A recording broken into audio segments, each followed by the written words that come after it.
I have been doing my own hair for a very long time.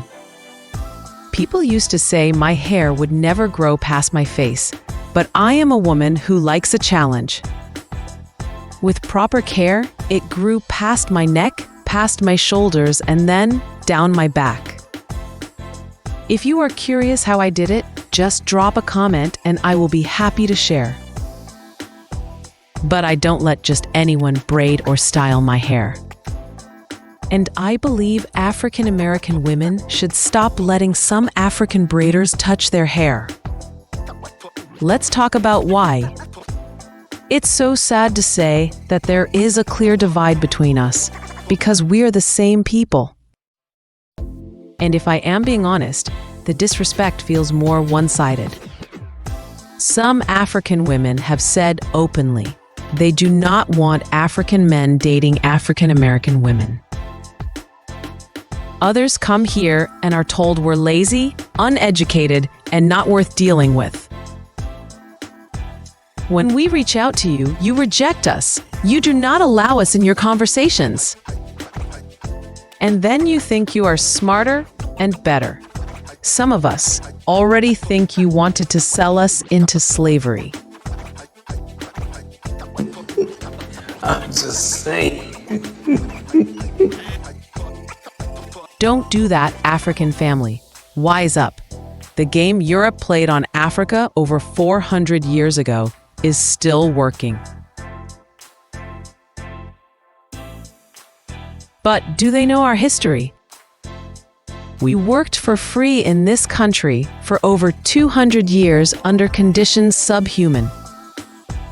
Then we worked for nearly free for another 100 years under extreme pressure.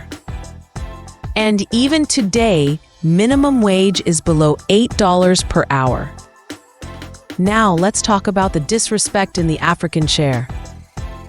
You sit down and they speak in a language you don't understand. They talk and laugh the entire time while ignoring you. And they do it right over your head.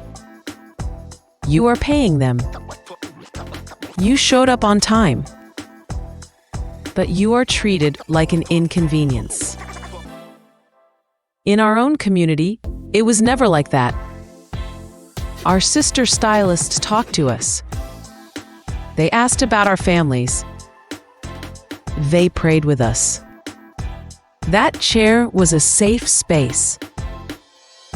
Now, for many of us, it feels like walking into a place where you're invisible until it's time to pay. And what's worse, we go back. Let's talk about the damage to your hair. Some African braiders grip too tight. The braid itself may be small, no bigger than a sewing needle. And they grip it hard right at the root.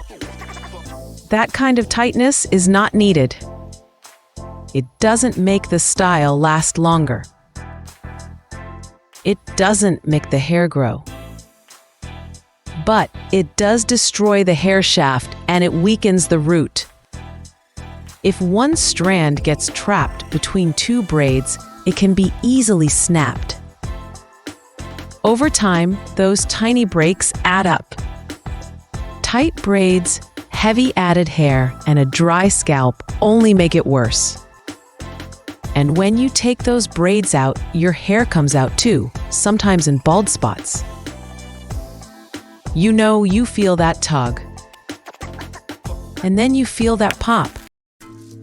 That's a wrap, History Seekers. Catch the full story on YouTube. Thanks for watching. Peace and love.